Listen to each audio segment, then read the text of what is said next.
ভাঙবো কিন্তু তবু মচকাবো না, এই নীতি নিয়েই এখন চলছে আমাদের ওই পড়শি দেশ বাংলাদেশ। দেশটার যা অবস্থা, তাতে ওটার দেশ আছে কি না মানচিত্রে সেটা নিয়েও সংশয় দেখা দিয়েছে। যদিও তারা, অর্থাৎ এই বাংলাদেশের ওই প্রধান উপদেষ্টা থেকে একাধিক উপদেষ্টা, তারা যে কী উপদেশ দিচ্ছেন সেটা কিন্তু মানুষের কাছে একটা ধোঁয়াশাই সৃষ্টি করছে। সম্প্রতি বাংলাদেশের ক্রিকেটার মুস্তাফিজুর ইস্যুতে সদ্য নতুন করে আবার ভারত আর বাংলাদেশের মধ্যে উত্তেজনার পারদ, মনোমালিন্যের পারদ চড়তে শুরু করেছে। কি হয়েছে না, আইপিএল থেকে ওই মুস্তাফিজুরকে ছাঁটাই করে দেওয়া হয়েছে। বলা হয়েছে তোমার এই আইপিএলে খেলার দরকার নেই। আর এইতেই বেজায় চটেছে ওই বাংলাদেশের যে সমস্ত শক্তিশালী উপদেষ্টারা ওখানে নাকি বসে আছেন তারা। এবং বাংলাদেশ ক্রিকেট বোর্ডের সাফ কথা, মুস্তাফিজুর পর্বের পর নিরাপত্তার দিক থেকে তারা ভারতে টি-20 বিশ্বকাপ খেলতে আসবে না বলে দিয়েছে। টি-20 বিশ্বকাপ তারা খেলতে আসবে না, তার প্রতিবাদ করছে আর কি, এবং তারা কঠিন অবস্থান নিয়েছে। সেই বার্তায় ফের সিলমোহর দিয়েছেন কে না, বাংলাদেশের উপদেষ্টা সৈয়দা রিজওয়ানা হাসান। পাশাপাশি ভারত ও বাংলাদেশের মধ্যে সম্পর্ক নিয়েও তিনি বার্তা দিয়েছেন। ভেবে দেখুন, ওই কটা মানুষের দেশ, চতুর্দিকটা ভারত দিয়ে ঘেরা, 144 কোটি ভারতবর্ষের মানুষকে এবং তাদের মনোনীত সরকারের উদ্দেশ্যে, এত বড় দেশের উদ্দেশ্যে ওই বাংলাদেশের adviser, one of the adviser, সে আবার বিভিন্ন বার্তা দিচ্ছে, কঠিন বার্তায় ভয় লাগে। বাংলাদেশের অন্তর্বর্তী সরকার তথ্য সম্প্রচার মন্ত্রক, পরিবেশ, বন, জলবায়ু পরিবর্তন মন্ত্রক ও জলসম্পদের উপদেষ্টা সৈয়দা রিজওয়ানা হাসান কি বলছেন?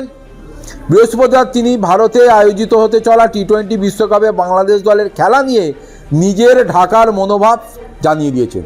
আমার দেশ খেলবে না, ভালো কথা, খেলবে না, তাতে আর কি হবে? তার জন্য কি টি-20 বন্ধ থাকবে না? বাংলাদেশের ইউনিট সরকারের উপদেষ্টা সাফ বলেছেন বাংলাদেশ এই ভেন্যুতে খেলবে না। উল্লেখ্য, এখন যা পরিস্থিতি তাতে আইসিসির সঙ্গে এ বিষয়ে বাংলাদেশের ক্রিকেট বোর্ডের কথাবার্তা চলছে, ভদ্রতার খাতিরে আলাপ আলোচনা চলছে আর কি। ফের একবার আইসিসিকে বাংলাদেশ ক্রিকেট বোর্ড এই মর্মে চিঠি দেবে বলেও ওই বোর্ডের প্রধান বুলবুল গতকাল জানিয়ে দিয়েছে। এই আবহে উপদেষ্টা সৈয়দা রিজওয়ানা হাসান মুখ খুলেছেন। তিনি বলছেন, একদিকে ভারত থেকে চাল, ডাল, তেল, মশলা আমদানি করে বাংলাদেশ, অন্যদিকে ভারতে খেলতে আসা নিয়ে এক অনড় অবস্থানে রয়েছে ঢাকা। বেঁচে থাকার জন্য খাদ্যের প্রয়োজন, সেই খাদ্য যাবে ভারত থেকে বাংলাদেশে, সে যাক, খেয়ে পড়ে তারা বেঁচে থাকবে। কিন্তু আবার ভারতকে চোখ রাঙানি করে বিভিন্ন কথা বলার পাশাপাশি টি-20 থেকে নাম উঠিয়ে নেবো, তা কেন না, তাতে ভারতকে চাপিয়ে রাখবো। ইউনিট সরকারের উপদেষ্টা বলেন, যার সঙ্গে আপনার বন্ধুত্বের সম্পর্ক এবং তার চোখে চোখ রেখে কথা বলা, ভালো করে বুঝুন। এদিকে এত বড় দেশ, প্রতিবেশী রাষ্ট্র ভারত, তার সঙ্গে বন্ধুত্ব রেখে চলতে হবে, মুখে বলছেন। আবার এটাও বলছেন বাংলাদেশের পলিসি নাকি প্রত্যেকের সঙ্গে রিলেশন বন্ধুত্বপূর্ণ এটা মেনটেন করে তারা চলবে। আবার তার চোখে নাকি চোখ রেখেও কথা বলতে হবে। ফলে কোনটা যে সঠিক এটাও পরিষ্কার নয়।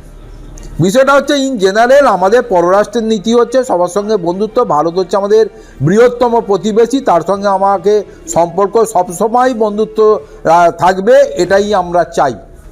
মানে ওনাদের চাওয়া আর না চাওয়ার ওপর ভারতবর্ষের ভাগ্য আর ভারতবর্ষের অবস্থান নির্ভর করবে আর কি। ইউনিট সরকারের উপদেষ্টা বলেছেন, কিন্তু যখন দেখি যে কোনো একটা দেশের আচরণে আমাদের দেশের জন্য মর্যাদা হানিকর বিবেচিত হচ্ছে, তাহলে সেখানে তো আমরা রেসপন্ড করার অধিকার অবশ্যই রাখি। এই রেসপন্ড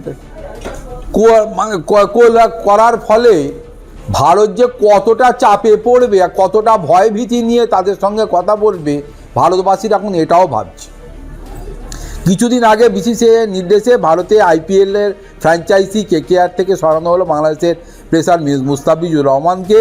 এরপর থেকে ফুঁসে উঠেছে বাংলাদেশ। আর আগে শেখ হাসিনাহীন বাংলাদেশে বিগত কয়েক মাস ধরে ভারত বিরোধী যে স্লোগান, ভারত বিরোধী যে মনোভাব পোষণ করা হচ্ছে, সে বিষয় নিয়ে কিন্তু একটা কথা বা একটা শব্দ তারা ব্যয় করছে না।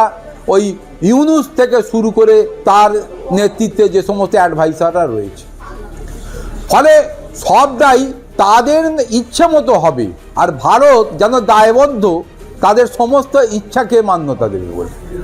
এটা যে আর হবে না, তার কারণ ভারতবর্ষ বুঝে গেছে ওদের যতই পাশে থাকো, বিপদে আপদে ওদেরকে হেল্প করো, ওদের স্বাধীনতার জন্য ভারত তার স্বার্থ ত্যাগ করুক বা ইনভলভ হোক বা যাই করুক না কেন, দিনের শেষে ওদের ওই জিনগত সমস্যার জন্যে ওরা ভারত বিরোধিতাই করবে।